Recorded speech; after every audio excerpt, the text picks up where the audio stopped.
이건 동맹이 아니라 그저 속국이 되라는 깡패짓 아닙니까? 파리 국방성 회의실. 한 장의 서류가 테이블 위로 내던져지며 공기가 순식간에 얼어붙었습니다. 미국은 동맹국들에게 핵심 기술을 모두 내놓으라는 최후 통첩을 했고 대부분의 국가는 아무 저항도 하지 못했습니다. 일본은 그 으름장에 단 하루 만에 고개를 숙였고 유럽 국가들 역시 불편한 침묵 속에서 워싱턴의 눈치만 살피고 있었습니다. 누구도 이 흐름을 거스를 수 없을 것이라 생각했습니다. 하지만 그 예상은 완전히 빗나갔습니다. 초강대국의 협박과 해유, 수백조 원의 제안 앞에서도 단호하게 거절한 나라, 바로 대한민국이었습니다. 왜 한국만 달랐을까요? 지금 그 충격적인 역전의 현장을 확인해 보시겠습니다. 그 전에 잠깐 이야기를 시작하기 전에 구독과 좋아요 눌러주시면 정말 감사하겠습니다. 어디에서 듣고 계신지도 댓글에 남겨주시고 함께 해주세요. 저는 프랑스 국방부 산하 수석 방산 분석관으로 일하고 있는 장 윅 베르나르입니다. 제 평생을 유럽의 안보와 방위 산업을 분석하고 기획하는데 온전히 바쳐왔다고 해도 과언이 아니었죠. 자존심 하나만큼은 세계 최고라 자부하는 프랑스, 그리고 기술력에서만큼은 그 누구에게도 뒤지지 않는다는 긍지로 똘똘 뭉친 유럽 연합의 중심에서 저는 숱한 무기 체계들의 탄생과 몰락을 이 두 눈으로 똑똑히 지켜봐왔습니다. 미라주 전투기부터 라팔에 이르기까지 우리 유럽이 빚어낸 첨단 무기들은 늘 세계 최정 상급이라는 자부심이 제 뼛속 깊은 곳까지 훈장처럼 자리 잡고 있었습니다. 그런데 제 30년 방산 인생을 통틀어 최근 워싱턴에서 날아온 단 한 장의 통첩문만큼 제 심장을 철렁 내려앉게 만들고 이토록 뼈저리고 참담한 굴욕감을 안겨준 사건은 일찍이 없었습니다. 사건의 발단은 이렇습니다. 얼마 전 트럼프 행정부의 백악관 안보 라인에서 전 세계 동맹국들을 향해 아주 충격적이고 파괴적인 방침을 공식화했었죠. 명분은 아주 그럴싸하고 달콤했습니다. 이른바 동맹국 간의 군사기술 표준화 및 상호 운용성 극대화. 겉으로 듣기에는 우방국들끼리 똘똘 뭉쳐서 서로 완벽하게 호환되는 방어체계를 만들자는 아주 이상적이고 훌륭한 제안처럼 들렸습니다. 위기 상황이 닥쳤을 때 동맹국 무기들끼리 부품이나 시스템이 맞지 않아 전장에서 고철 덩어리가 되는 불상사를 막겠다는 논리였으니까요. 세계 평화를 수호하는 동맹의 굳건한 결속을 다지자는 그럴듯한 포장지가 씌워져 있었던 겁니다. 하지만 파리 국방성 지하 벙커 회의실에 모여 그 두꺼운 영문 보고서의 이면을 돋보기로 들여다본 저를 비롯한 유럽의 국방 수뇌부들은 그야말로 경악을 금치 못했습니다. 회의실 테이블 한가운데에 놓인 최고급 콘약이 싸늘하게 식어가는 것도 모를 만큼 저희는 깊은 충격과 공포에 빠졌습니다. 이건 결코 그들이 주장하는 상생과 표준화가 아니었던 것이죠. 한마디로 요약하자면 너희들이 수십 년간 천문학적인 피 같은 예산을 쏟아붓고 수많은 엔지니어들이 밤낮 없이 피땀 흘려 독자적으로 개발해낸 첨단 무기의 핵심 기술과 융합, 알고리즘을 전부 우리 미국 펜타곤 서버에 고스란히 내놓아라라는 아주 노골적이고 폭력적인 기술 강탈 선언이었습니다. 정말이지 뒷골목 깡패나 다름없는 무자비한 억지였죠. 세계 최강 대국이라는 압도적인 지위와 달러 패권, 그리고 군사력을 무기 삼아 동맹국들의 숨통을 단단히 쥐고 흔들겠다는 검은 심산이었습니다. 특히 그들이 이 거대한 판을 짜면서 가장 노골적이고 집요하게 겨냥한 타깃은 따로 있었습니다. 바로 지구 반대편 대한민국 하나라는 기업에서 뚝심으로 독자 개발해낸 중거리 지대공 유도무기 체계 천궁이었습니다. 저희 유럽 방산 시장에서도 천궁의 이름은 이미 전설처럼 오르내리고 있었거든요. 당시 돈줄이 마르지 않는 중동 방산 시장에서 천궁. 이가 보여준 기적 같은 명중률과 경이로운 실전 성능은 이미 전 세계 방산 업계의 판도를 뿌리째 뒤흔들고 있었습니다. 섭씨 50도를 오르내리는 가혹한 사막의 모래폭풍 속에서도 한치의 흔들림 없이 적의 미사일을 정확하게 요격해내는 천궁의 기술력은 경이로움 그 자체였죠. 수많은 중동의 석유 부국들이 미국의 그 비싸고 운용 조건이 까다로운 패트리어트 시스템 대신 가격은 훨씬 합리적이면서도 성능은 그를 가뿐히 능가하는 한국의 천궁2에 열광하며 앞다투어 도입을 서두르고 있었으니까요. 세계 무기 시장을 사실상 독점하다시피 하며 막대한 부를 챙기던 미국 입장에서는 자기네 안방을 무섭게 위협하며 치고 올라오는 이 맹랑한 한국산 미사일이 눈엣 가시처럼 불편했을 겁니다. 워싱턴의 요구는 그야말로 오만함의 극치였습니다. 천궁이의 뇌와 심장에 해당하는 핵심 운용 데이터, 센서가 적의 탄도 미사일을 인식하고 끝까지 추적해 파괴하는 융합 알고리즘의 원본 소스 코드, 그리고 향후 무기 체계 개량의 필수적인 설계. 원천 정보까지 동맹이라는 족쇄를 채워 전부 미국에게 상납하라는 것이었습니다. 제 집무실에서 이 첩보를 처음 보고받았을 때 저는 그저 헛웃음만 터져 나왔습니다. 아무리 동맹국을 자기 수족처럼 부리는 미국이라지만 이건 선을 심하게 넘어도 한참 넘은 만행이었으니까요. 과연 자존심 강한 한국이 이 미친 요구를 순순히 받아들일까? 저희 수석 분석관들은 모두 고개를 절레절레 흔들며 수군거렸습니다. 하지만 국제사회의 냉혹한 현실은 우리가 에어컨 나오는 쾌적한 책상머리에 앉아 지키고자 했던 알량한 자존심이나 정의감보다 훨씬 더 잔인하고 비참했습니다. 강대국의 압도적인 힘의 논리 앞에서는 국가 간의 명분도 오랜 세월 쌓아온 동맹의 의리도 그저 허울 좋은 장식품에 불과하다는 것을 뼈저리게 깨닫는 데는 그리 오랜 시간이 걸리지 않았죠. 미국의 서슬퍼런 으름장이 전 세계에 떨어지기가 무섭게 가장 먼저 꼬리를 한껏 내리고 백악관을 향해 납작 엎드린 나라는 바로 경제대국이라 불리던 일본이었습니다. 일본 정부는 미국의 기술 강탈 방침이 발표된 지 불과 24시간도 채 지나지 않아 즉각적인 전면 지지 성명을 발표하며 자국 방산 데이터의 핵심 부분을 미국과 군말 없이 공유하겠다고 발벗고 나섰습니다. 마치 주인의 매서운 호통에 화들짝 놀라 배를 뒤집고 복종하는 겁먹은 강아지처럼 말이죠. 더 기가 막히고 피가 거꾸로 솟는 것은 그 과정에서 일본이 보여준 몹시 비열하고 이기적인 행태였습니다. 일본은 미국에게 자신들의 맹목적인 충성심을 증명하기 위해 기존의 중동 파트너 국가들과 굳게 맺었던 철석 같은 무기 수출 계약들마저 하루아침에 헌신짝처럼 내다버렸습니다. 제가 중동 측 비밀정보원을 통해 직접 확인한 내부 문건의 내용만 해도 참담하기 그지없었습니다. 오만 해양경비대의 막대한 자금을 받고 납품하기로 되어 있던 첨단 해상 감시 장비의 인도 일정이 미국과의 동맹 조율이 최우선이라는 말도 안 되는 구차한 핑계로 일방적으로 무기한 연기되었습니다. 오만 정부는 이 핵심 장비 도입 시기에 맞춰 이미 자국의 해군 인력을 싹 다 재배치하고 항만 방어 예산까지 완벽하게 짜놓은 상태였는데 일본의 무책임한 통보 한 방에 국가 안보 계획 전체가 치명적인 마비 위기에 처해버린 것이죠. 오만 국방부의 분노는 하늘을 찔렀지만 일본은 철저히 무시했습니다. 뿐만이 아닙니다. 카타르와 수년 전부터 공들여 준비하며 상호 신뢰를 겹겹이 쌓아오던 대규모 합동 군사훈련 프로그램 역시 미군의 심기를 조금이라도 거스르지 않기 위해 하루아침에 대폭 축소해버리거나 아예 백지화시켜버렸습니다. 강자 앞에서는 허리를 90도로 꺾으며 한없이 비굴하게 굴고 자신들보다 조금이라도 약소국이라 판단되는 나라 앞에서는 그토록 세계 무대에서 중요시한다고 떠벌리던 신뢰와 약속을 가차없이 군홧발로 짓밟아버리는 일본의 적나라한 민낯. 저는 그 36 코미디 같은 촌극을 지켜보며 속에서부터 끓어오르는 역겨움을 도저히 참을 수가 없었습니다. 도쿄의 최고급 양복을 입은 결정권자들은 그것을 현실적이고 유연한 동맹, 외교니 국익을 위한 어쩔 수 없는 대승적 결단이니 하며 언론을 통해 그럴싸하게 포장했겠지만 체면과 신의를 목숨보다 소중히 여기는 중동의 왕정 국가들과 깐깐한 유럽의 군사 전문가들. 눈에 비친 일본은 그저 워싱턴의 기침소리 하나에 사시나무 떨듯 벌벌 떠는 주권 없는 비겁한 속국에 불과했던 겁니다. 그렇다면 우리 유럽은 일본과 달랐을까요? 몹시 부끄럽고 수치스러운 고백입니다만 크게 다르지 않았습니다.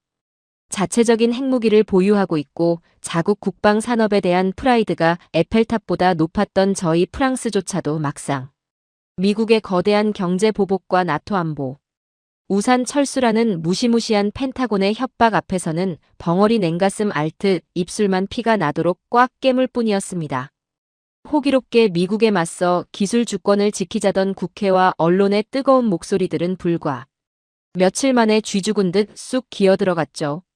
독일과 이탈리아 역시 겉으로는 언론 브리핑을 통해 깊은 유감을 표명하면서도 물밑으로는 미국 국무부와 비밀리에 수십 차례 접촉하며 어떻게든 자국 방산업체들의 경제적 피해를 최소화하기 위해 비굴한 타협점을 찾느라 급급했었죠.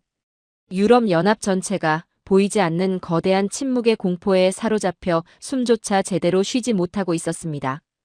결국 압도적인 자본과 무력으로 찍어 누르면 세상 모든 나라는 알아서 미국 발밑에 기어다닐 수밖에 없다. 워싱턴의 매파 정치인들이 최고급 호텔에서 샴페인 잔을 부딪히며 전 세계를 조롱하고 비웃는 소리가 대서양의 파도를 건너 제 귓가까지 똑똑히 들리는 듯 했습니다. 이제 전 세계 방산업계와 각국 최고 위급 정보기관의 숨죽인 시선은 단 한 곳, 동북아시아의 화약골을 머리에 이고 있는 위태로운 나라, 대한민국으로 일제히 쏠렸습니다. 세계에서 유일한 분단 국가로 언제 터질지 모르는 북한이라는 실존하는 핵 위협과 매일같이 마주하고 있고 주한미군과 한미동맹이 국가 안보의 절대적인 생명줄이나 다름없는 한국. 지정학적으로 보나 군사적 의존도로 보나 그들이야말로 미국의 이런 노골적이고 폭력적인 겁박에 가장 취약하고 쉽게 무너질 약한 고리일 것이라고 전 세계의 모든 전문가들이 입을 모아 예상했습니다. 파리 국방성의 콧대 높은 군사 전문가들도 중동의 모래바람 속에서 뼈가 굵은 백전노장. 무기 브로커들도 하나같이 확신에 찬 어조로 말했었죠. 한국은 보나 마나 72시간 안에 백기를 들고 투항할 겁니다. 저들이 도대체 무슨 배짱과 힘이 있어서 미국에 맞서겠습니까? 세계 네 번째 경제 대국이라는 일본조차도 단 하루 만에 자존심을 버리고 무릎을 꿇었는데 한국 정부가 감히 미국의 심기를 정면으로 거스르고 천궁이의 핵심 소스 코드를 끝까지 지켜낼 수 있을 리 만무하더. 안보를 볼모로 잡힌 나라의 뻔하고 비참한 결말입니다. 저 역시 그 지극히 현실적이고 냉정한 분석에 무기력하게 고개를 끄덕일 수밖에 없었습니다. 머리로는 한국이 저항해주길 바랐지만 그것이 국제 외교의 무자비한 정글에서 통용되는 유일하고도 잔인한 법칙이었으니까요. 힘없는 동맹국이 초강 대국의 무리한 요구를 거절한다는 것은 곧 국가 경제에 대한 전례 없는 보복과 안보의 치명적인 파멸을 스스로 불러오는 자살 행위나 다름없었습니다. 전 세계가 숨을 죽인 채 서울에서 워싱턴 백악관으로 다급하게 타전될 비참한 항복 선언만을 카운트다운하며 기다리고 있었습니다. 펜타곤의 콧대 높은 장군들은 이미 한국의 피땀 어린 핵심 기술을 공짜로 넘겨받아 자신들의 뒤처진 방공망을 손쉽게 업그레이드할 단꿈에 젖어 느긋하게 시가를 피워 물고 축배를 들 준비를 마친 상태였겠죠. 하지만 하루가 지나고 이틀이 지나고 모두가 예상했던 72시간의 마지노선이 훌쩍 지났음에도 불구하고 지구 반대편 대한민국에서는 그 어떤 대답도 굴복의 신호도 들려오지 않았습니다. 오히려 등골이 오싹해질 정도로 소름 끼치게 고요했죠. 초조하고 당황해진 워싱턴 정가에서 온갖 외교 채널과 비열한 언론 플레이를 가동해 압박의 수위를 한껏 높여갔지만 한국 정부와 한화의 실무진들은 마치 거대한 태풍의 눈 속에 들어간 것처럼 기묘할 정도로 묵직하고 단단한 침묵만을 지키고 있었습니다. 그리고 마침내 피를 말리는 일주일이 지났을 때 워싱턴의 핵심 정보통을 통해 파리 국방성으로 날아온 짧은 비밀 전문 한 줄은 제30년 방산. 인생이 켜켜이 쌓아온 모든 상식과 오만한 편견을 송두리째 박살 내버리기에 충분했습니다. 저는 파르르 떨리는 손으로 그 구겨진 종이를 쥐고 읽고 또 읽으며 제 두 눈을 도저히 믿을 수가 없었습니다.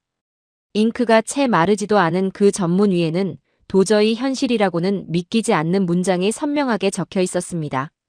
대한민국 정부 및 한화, 미국의 천궁 2기술 이전 요구 전면 거부. 단 한 줄의 소스 코드도 절대 넘길 수 없음을 펜타곤에 공식 통보함. 정면 충돌이었습니다. 그건 도저히 상상조차 할 수 없는 불가능한 기적이었습니다. 거대한 바위를 향해 계란을 던지는 아니.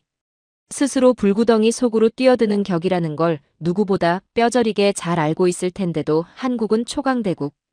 미국의 오만한 심장부를 향해 아주 날카롭고 서늘한 비수를 한치의 망설임 없이 들이민 것입니다. 조건부 타협도 눈물 어린 애원도 없는 아주 완벽하고 단호한 거절. 전문이 낭독되자 회의실은 마치 찬물을 끼얹은 듯 숨막히는 정막에 휩싸였습니다. 도대체 저 작고 분단된 나라의 뼛속에는 어떤 도끼가, 어떤 태산 같은 배짱이 서려 있기에 이토록 무모하면서도 위대한 결정을 내릴 수 있었던 것일까요?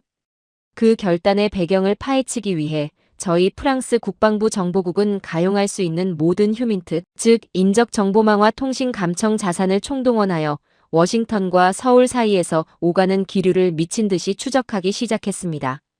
처음 한국의 전면 거부 통보가 백악관 안보실에 떨어졌을 때 미국 수뇌부의 반응은 분노라기보다는 차라리 현실 부정에 가까웠다고 합니다. 자신들이 기침만 해도 감기에 걸려 알아눕던 그 작은 아시아의 동맹국이 감히 세계의 대통령이라 불리는 미국의 통첩을 서류 한 장으로 갈기갈기 찢어버렸으니까요. 트럼프 행정부의 핵심 참모들은 당황함을 감추지 못했습니다. 저들이 지금 제정신인가? 도대체 뭘 믿고 저렇게 뻣뻣하게 나오는 거지? 워싱턴의 오만한 권력자들은 한국의 묵직한 거절을 단순한 협상용 벼랑 끝 전술쯤으로 치부하려 애썼습니다. 몸값을 올리려는 얄팍한 수작일 것이라 착각했던 것이죠. 하지만 시간이 흐를수록 그들은 아주 뼈아프고도 서늘한 진실 하나를 마주하게 되었습니다. 거절이라는 행위는 자신이 무언가를 확실하게 거머쥐고 있을 때만 당당하게 행사할 수 있는 특권이라는 사실을 말입니다. 기술이 없으면 거절할 것도 없는 법이죠. 미국이 그토록 탐내고 강탈하려 했던 그 핵심 기술, 천궁2의 센서 융합 알고리즘을 한국은 이미 그 누구의 도움도 없이 완벽하게 100% 독자 국산화하여 자신들의 손아귀에 꽉 쥐고 있었던 겁니다. 가만히 앉아서 침묵으로 선을 긋는 것만으로도 초강 대국을 쩔쩔매게 만드는 압도적인 위치. 그 자리는 누가 적선하듯 만들어준 것이 아니라 대한민국 스스로 수십 년의 피눈물을 흘리며 깎아지른 절벽을 맨손으로 기어올라 스스로 쟁취해낸 눈부신 왕자였던 것이죠. 힘을 앞세운 무식한 협박이 전혀 통하지 않는다는 것을 뼈저리게 깨달은 미국은 곧바로 전략을 180도 수정했습니다. 채찍이 안 통한다면 상상조차 할 수 없는 거대한 당근으로 유혹하겠다는 아주 뱀처럼 교활한 계산이 선 것이었죠. 며칠 뒤 워싱턴에서 서울로 극비리에 날아간 미국의 고위급 협상단은 한국 실무진들 앞에 입이 떡 벌어질 만한 천문학적인 패키지 제안서를 내밀었습니다. 그 제안의 규모는 파리 국방성 지하에서 도청 내용으로 전해들은 저조차도 순간 숨이 턱 막힐 정도로 거대했습니다. 단순한 무기 몇 개 더 사주겠다는 수준이 아니었죠. 한미 군사 협력의 파격적인 격상, 미국 주도의 글로벌 공급망 우선 참여권, 그리고 무엇보다도 한국 방산 기업들이 가장 군침을 흘릴 만한 중동 방산 시장 공동 진출 보장권이 포함되어 있었습니다.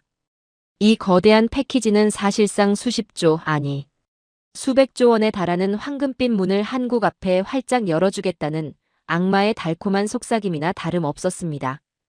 이 첩보를 입수한 유럽의 정보기관들은 다시 한번 요동쳤습니다. 그래, 결국 이렇게 끝나는군. 세상에 수백조 원의 이익을 마다할 미련한 나라는 이 지구상에 없어. 저희 수석 분석관들 역시 이번만큼은 한국이 미국의 제안을 덥석 물 것이라고 100% 확신했습니다. 명분도 챙기고 국가적 실리도 챙기는 그야말로 완벽한 퇴로가 열린 셈이었으니까요. 만약 일본이었다면 아마 그 자리에서 엎드려 절을 하며 미국의 구두코를 하찼을 것이고 콧대 높은 저희 프랑스 방산업체들이었다 하더라도 겉으로는 튕기는 척하며 뒤에서는 쾌재를 부르며 도장을 찍었을 만한 너무나도 치명적이고 매혹적인 유혹이었습니다. 눈앞에 펼쳐진 수백조 원의 거대한 돈다발. 기술의 일부만 적당히 눈 감고 넘겨주면 하나라는 기업을 넘어 대한민국 국가 경제 전체가 단숨에 도약할 수 있는 기적이 당장 내일이라도 일어날 수 있는 상황이었습니다.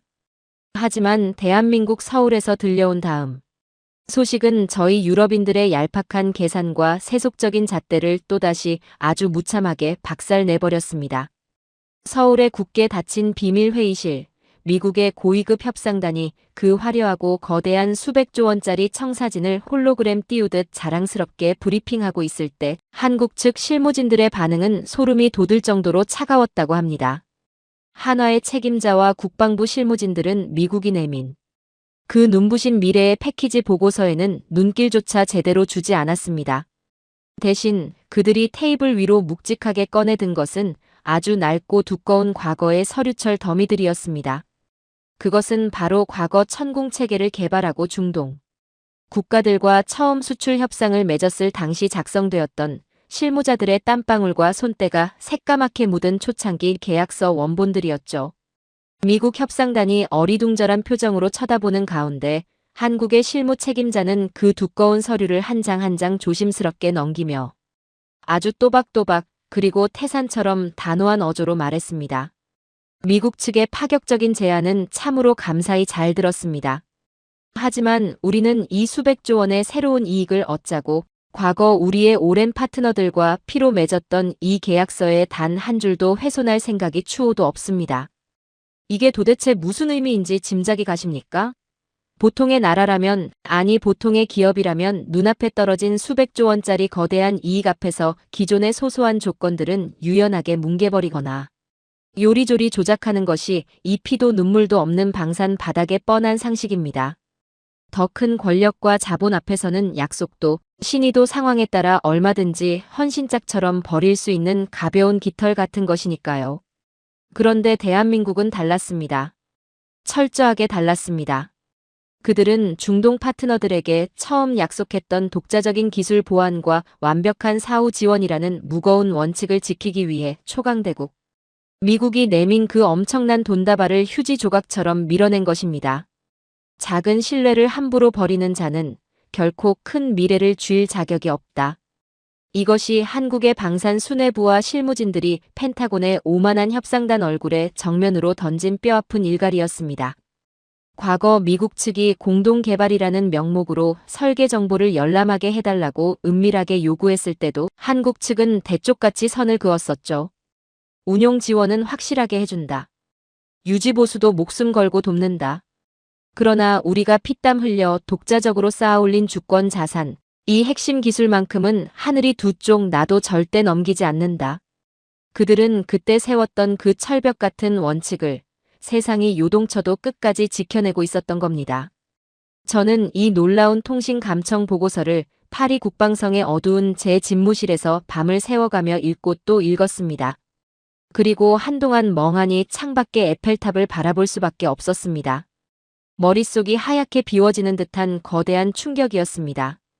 얄팍한 장사꾼의 논리로는 도저히 설명이 되지 않는 마치 죽음을 불사하고 최전선을 묵묵히 지키는 고집스러운 노장군의 서슬 퍼런 결기 같은 것이 활자 너머로 뿜어져 나왔기 때문입니다.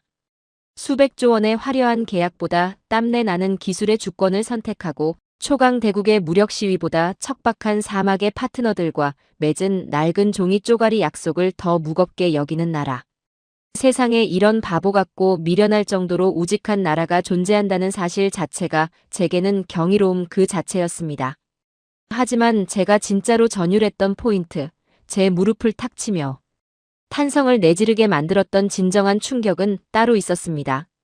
한국이라는 나라가 가진 가장 독특하고 무서운 점은 이러한 원칙이 어느 한 명의 고집스러운 지도자나 특출난 기업가 한 사람의 개인적인 영웅심에서 끝나는 것이 아니라는 사실이었습니다. 여러분도 뉴스를 통해 익히 보셨겠지만 한국은 세계 어느 나라보다도 정치적인 역동성이 크고 하루가 다르게 격변이 일어나는 나라 아닙니까?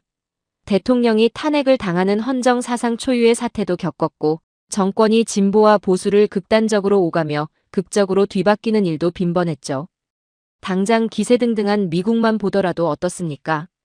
오바마 전 대통령 시절에 전 세계와 굳게 합의했던 파리 기후 협약이나 각종 무역 협정들을 트럼프가 대통령 자리에 앉자마자 하루아침에 쓰레기통에 처박아 버렸습니다.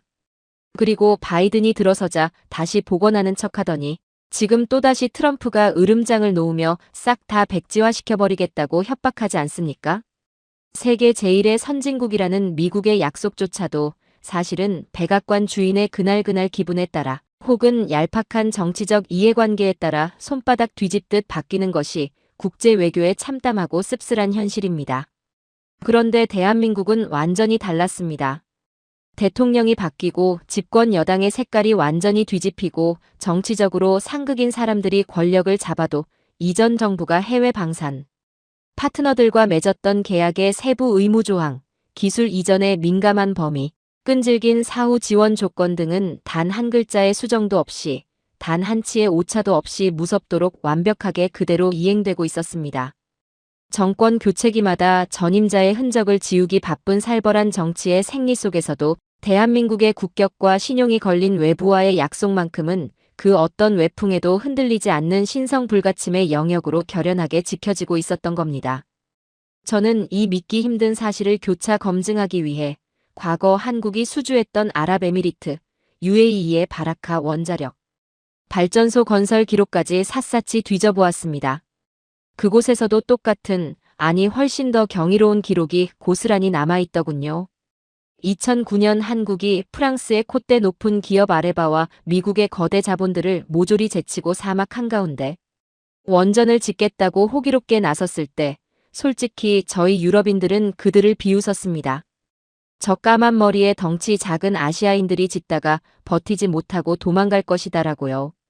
하지만 한국은 계약서에 적힌 완공 날짜를 목숨처럼 지켜냈을 뿐만 아니라 원전을 다 지은 뒤에도 그 열사의 현장을 떠나지 않았습니다.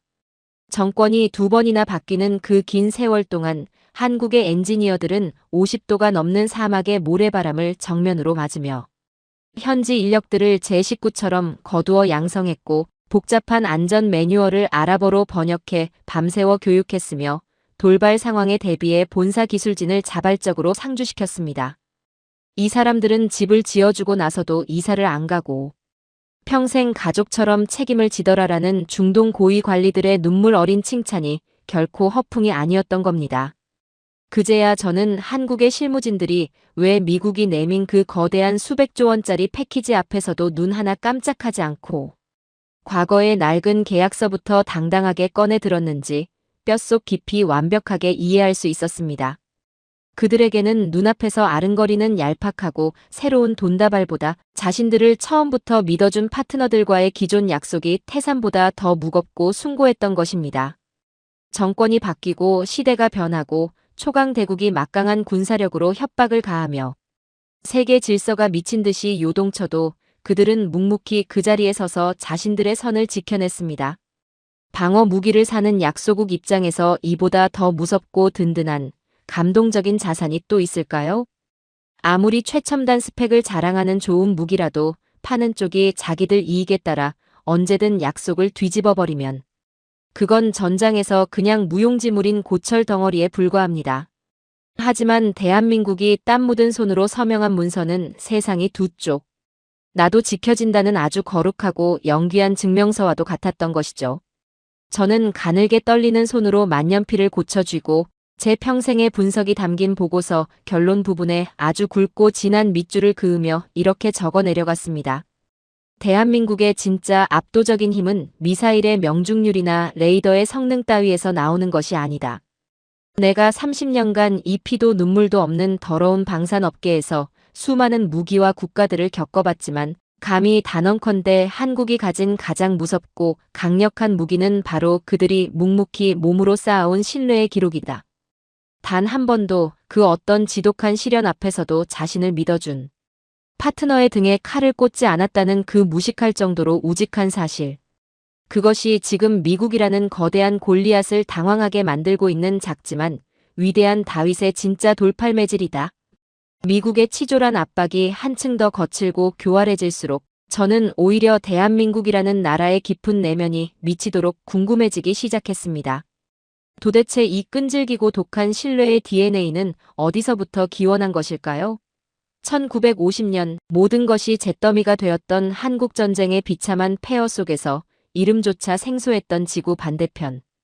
가난한 나라들의 도움을 받아 피 흘리며 겨우 숨을 부지했던 그 최빈국이 도대체 무슨 마법을 부렸기에 70년이 지난 지금은 약속의 진정한 무게를 가장 잘 아는, 전 세계가 가장 기대고 싶어하는 도덕적 강대국으로 우뚝 설 수 있었던 것일까요?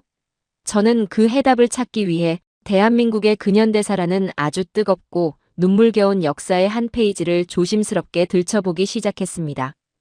그리고 그 낡은 흑백의 기록 속에서 저는 평생 흘리지 않았던 뜨거운 눈물을 터뜨리고야 말았습니다. 제가 그 먼지 쌓인 낡은 문서와 빛바랜 흑백 사진들 속에서 처음 마주한 것은 단순한 한 국가의 경제 성장 지표 따위가 결코 아니었습니다. 그것은 바로 이 세상에서 가장 지독하고 가장 눈물겨우며 가장 숭고한 약속의 연대기였습니다. 저는 제 조국 프랑스의 쾌적한 국방성 집무실에 앉아 그 기록들을 한 장 한 장 넘기며 제 자신이 한없이 작고 부끄럽게 느껴지는 것을 도저히 막을 길이 없었습니다. 가장 먼저 제 시선을 사로잡은 것은 1970년대 중동의 열사의 사막 한가운데서 찍힌 몇 장의 흑백 사진들이었습니다. 당시 대한민국은 세계에서 가장 가난한 최빈국 중 하나였죠.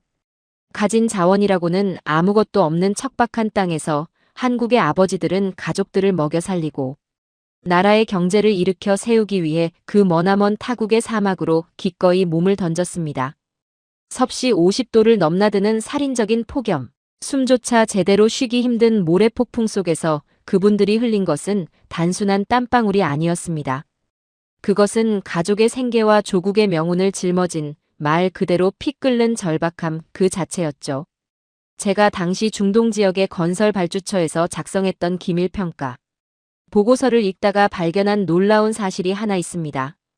그 보고서에는 한국의 노동자들을 가리켜 납기일을 종교처럼 맹신하는 자들이라고 적어 놓았더라고요. 서양의 건설사들은 날씨가 덥다, 자재가 부족하다, 명절이다 하며 온갖 핑계로 공사 기간을 연장하기 일쑤였지만 한국인들은 달랐습니다.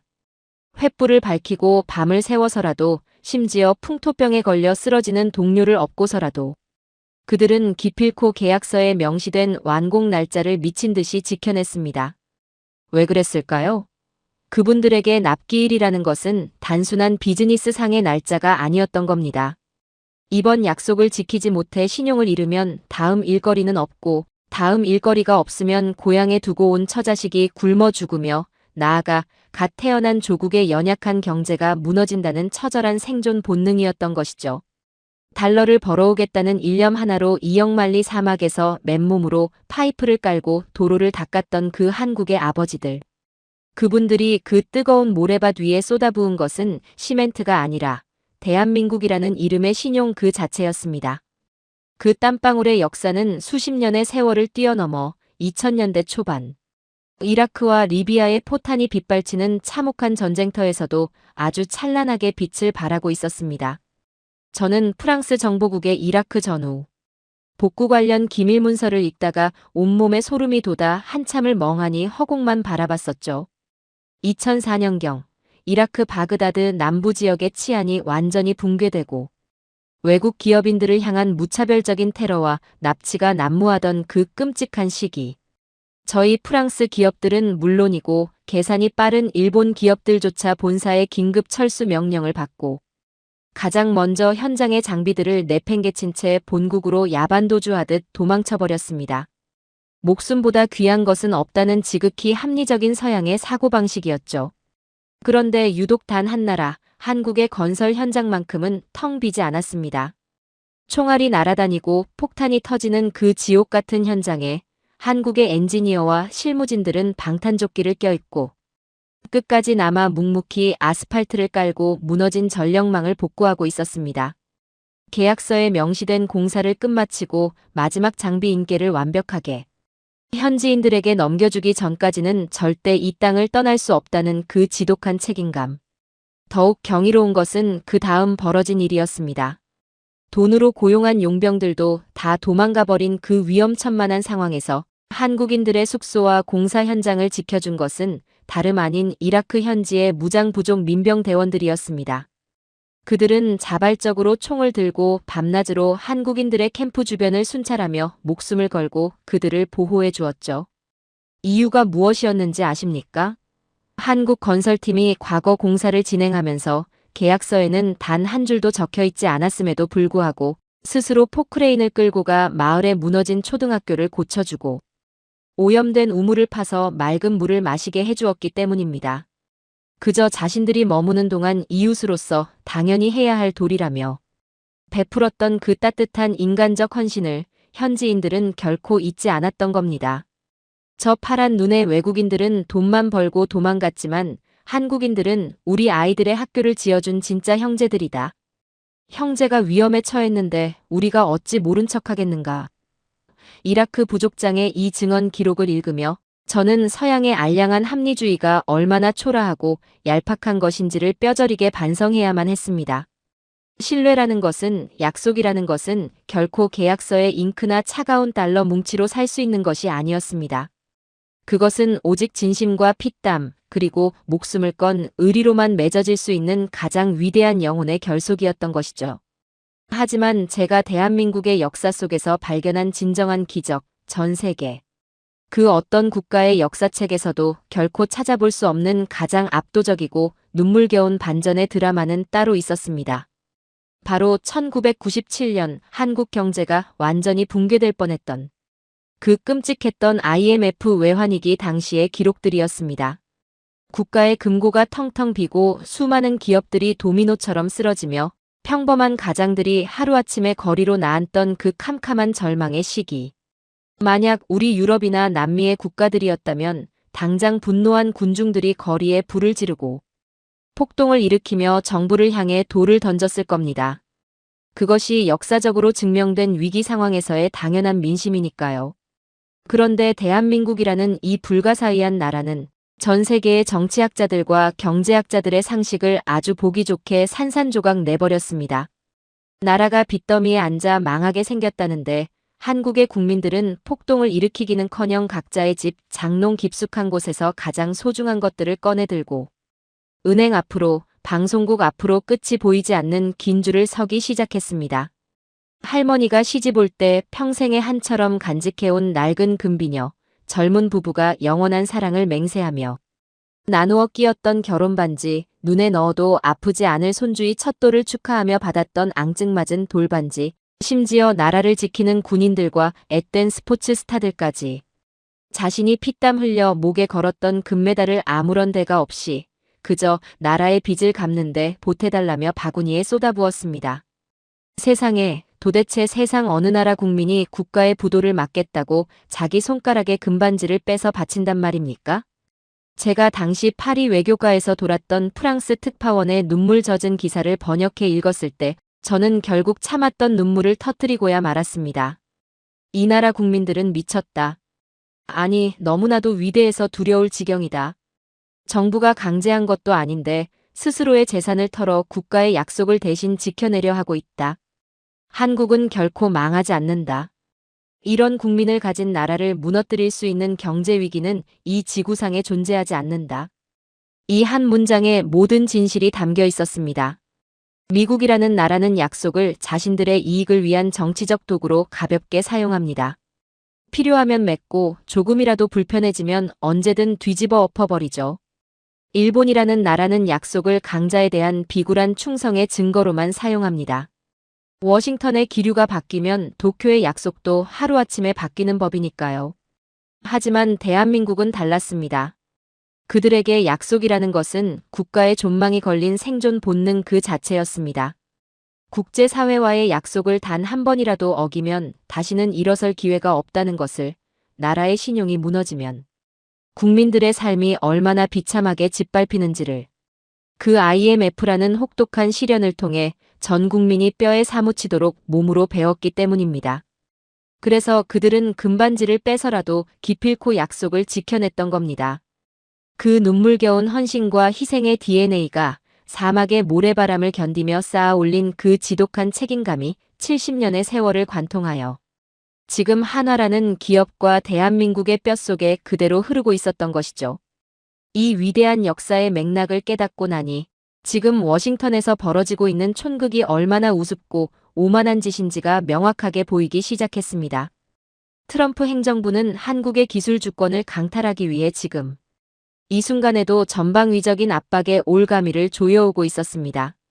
단순한 방산 분야의 협박을 넘어 이제는 반도체 생산의 필수적인 핵심 소재의 수출, 허가 절차를 까다롭게 변경하겠다며 경제의 생명줄을 쥐고 흔들려 했고 국제금융시장에서 한국 기업들의 달러 조달 비용을 은밀하게 상승시키는 등 아주 치졸하고 비열한 뒷골목 깡패 같은 짓거리들을 서슴지 않았죠. 이 정도 목을 조르면 아무리 독종 같은 한국이라도 숨이 막혀 결국 무릎을 꿇고 천궁의 소스 코드를 바치며 살려달라고 애원할 것이다. 이것이 오만한 펜타곤과 백악관 수뇌부들의 오판이었습니다. 그들은 한국이 버티는 이유를 단순한 기업의 이익이나 얄팍한 자존심 싸움 정도로 착각했던 것이죠. 하지만 힘으로 짓누를수록 폭력으로 숨통을 조일수록 대한민국이라는 나라가 가진 그 영롱하고 묵직한 진가는 더욱더 눈부시게 빛을 발하기 시작했습니다. 미국의 압박이 거세지면 거세질수록 아이러니하게도 국제사회의 여론은 미국이 원했던 방향과는 정반대로 무섭게 요동치기 시작했습니다. 세계 각국의 방산 실무자들과 외교관들은 처음에는 미국이 저렇게까지 화를 내는데 한국이 도대체 무슨 큰 잘못을 저지른 게 아닌가 하며 의아해했습니다.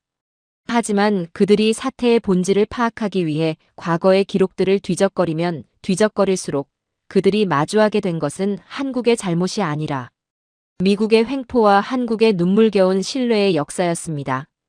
정권이 3번이나 뒤바뀌는 험난한 정치적 격변 속에서도 기존 파트너들과의 계약 조건을 단 한 글자도 바꾸지 않고 묵묵히 이행해낸 한국. 글로벌 위기 상황에서 다른 나라 기업들은 다 도망갈 때 오히려 납품 일정을 앞당기며 현장을 지켜낸 한국. 수십조 원의 거대한 뇌물 같은 유혹 앞에서도 과거 자신들을 믿어준 중동 국가들과의 핵심 기술 보호 약속을 지키기 위해 초강대국 미국의 멱살을 쥐고 정면으로 맞서 싸우고 있는 한국. 이 압도적인 진실 앞에서 저희 유럽의 국방 수뇌부들은 더 이상 미국의 눈치를 보며 비겁하게 숨어 있을 수만은 없다는 부끄러움을 느끼기 시작했습니다. 미국의 무기를 맡기면 온갖 까다로운 조건이 붙고 결국 기술의 종속국이 되어 영원한 노예로 전락하지만 한국의 무기를 맡기면 그들은 우리의 완벽한 자립을 돕고 세상이 무너져도 끝까지 약속을 지키는 진정한 형제가 되어준다. 이 깨달음이 마치 들불처럼 중동의 모래사막을 넘어 이곳 파리의 에펠탑을 지나 유럽 전역으로 무섭게 번져나가기 시작한 겁니다. 트럼프가 한국을 무릎 꿇리려 빼들었던 그 오만한 압박의 칼날은 이제 완전히 방향을 틀어 미국 자신과 그 뒤에 숨어 알랑거리던 일본의 목을 겨누는 거대한 역풍이 되어버렸습니다.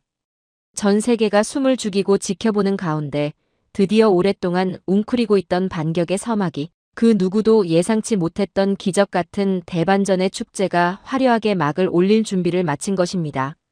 그리고 그 반전의 중심에는 온몸이 부서져라 피땀을 흘리며 약속의 무게를 증명해낸 대한민국이라는 아주 작지만 세상에서 가장 위대한 거인이 우뚝 서 있었습니다.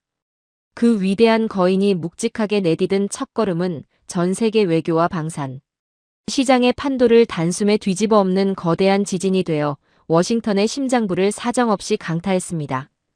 힘으로 모든 것을 짓누르려 했던 미국의 오만한 펜타곤 수뇌부들은 자신들이 파놓은 그 깊고 어두운 고립의 함정에 스스로 빠져 허우적거리는 참담한 신세로 전락하고 말았죠.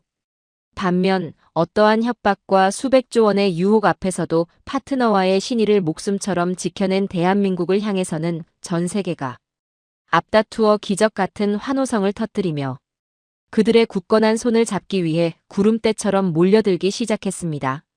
이것은 단순한 방산 계약의 승리가 아니라 인류가 오랫동안 잊고 지냈던 신뢰라는 숭고한 가치가 탐욕스러운 자본과 권력을 완벽하게 무릎 꿇린 역사상 가장 통쾌하고 가슴 벅찬 인과응보의 현장이었습니다. 그 거대한 역풍의 가장 첫 번째 희생양은 다름 아닌 백악관의 기침. 소리 하나에 꼬리를 내리며 가장 먼저 엎드렸던 일본이었습니다. 미국에게 맹목적인 충성을 맹세하며 중동 국가들과의 철석 같은 약속을 하루아침에 헌신짝처럼 내팽개쳤던 일본의 비열한 선택은 아주 처절하고도 뼈아픈 부메랑이 되어 도쿄의 심장부로 되돌아왔습니다. 오만 정부는 일본의 일방적인 해상 감시 장비 연기 통보에 격노하며 즉각적으로 일본과의 모든 국방 파트너십을 전면 재검토하겠다는 폭탄 선언을 날렸습니다. 뿐만 아닙니다. 카타르 국방부 역시 일본 방산 기업들과 진행 중이던 수조원 규모의 신규 도입 논의를 그 자리에서 차갑게 중단시켜버렸고, 사우디아라비아 측 실무진들 사이에서는 워싱턴의 바람이 바뀌면 언제든 약속을 뒤집는 일본과는 단일. 달러의 거래도 할 수 없다는 분노 섞인 조롱이 공공연하게 터져나왔습니다. 제가 파리의 외교 채널을 통해 입수한 일본 측 내부 보고서의 내용은 그야말로 아비규환 그 자체였습니다. 중동이라는 거대한 황금 시장에서 하루아침에 완벽하게 퇴출당할 위기에 처한 일본 방산 업계의 수장들은 핏대가 선 얼굴로 도쿄의 정치인들을 향해 삿대질을 하며 오열하고 있었습니다. 미국이 시키는 대로 다 내어주었는데 돌아온 것은 전 세계의 손가락질과 파멸뿐이다. 도대체 이 참담한 손실을 누가 책임질 것인가? 라며 절규했지만 이미 엎질러진 물이었죠. 그들은 다급하게 미국 펜타곤에 매달려 우리가 동맹의 의무를 다하느라 엄청난 피해를 입었으니 제발 살려달라고 애원했지만 미국은 자신들의 코가 석자인 상황에서 일본의 그 처량한 울부짖음을 아주 매몰차게 외면해 버렸습니다. 강자에게 굽실거리며 약자와의 신의를 저버린 자들이 맞이하는 너무나도 당연하고 통쾌한 파멸의 결말이었던 겁니다. 반면 무건의 시위로 미국의 폭력적인 요구를 단칼에 쳐냈던 대한민국의 위상은 그야말로 하늘을 뚫고 우주로 솟아오르고 있었습니다. 한국의 그 결연한 거절이 사실은 자신들의 무기를 사준 중동 파트너, 국가들의 핵심 안보를 지켜주기 위한 눈물겨운 방패였다는 사실이 전 세계에 알려지면서 중동 전역은 그야말로 대한민국을 향한 열광의 도가니로 변해버렸습니다. 가장 먼저 움직인 것은 과거 한국이 사막 한가운데서 피땀 흘려 원전을 지어주며 끈끈한 형제의 정을 나누었던 아랍에미리트, UAE였습니다. UAE 국방부 수뇌부는 회의를 시작한 지 단 30분 만에 만장일치로 미국이 아닌 한국과의 장기 방공 협력을 공식화하는 역사적인 결단을 내렸습니다. 이것은 단순히 천궁이라는 미사일 몇 기를 사오고 마는 얄팍한 거래가 아니었습니다. 현지 정비 거점을 세우고 아랍의 군인들에게 실전 운용 기술을 남김없이 전수하며 향후 10년이 넘는 세월 동안 양국이 피를 나눈 형제처럼 군사, 경제, 교육의 모든 분야를 통합하여 함께 방어망을 구축해 나가는 아주 거룩하고 영구적인 혈맹의 약속이었습니다. UAE의 국방 수뇌부가 계약서에 서명하며 남긴 한마디는 제 평생의 방산 인생을 통틀어 가장 깊은 전율을 선사했습니다. 우리는 오늘 차가운 무기를 돈을 주고 산 것이 아닙니다. 세상이 두 쪽 나도 절대 우리의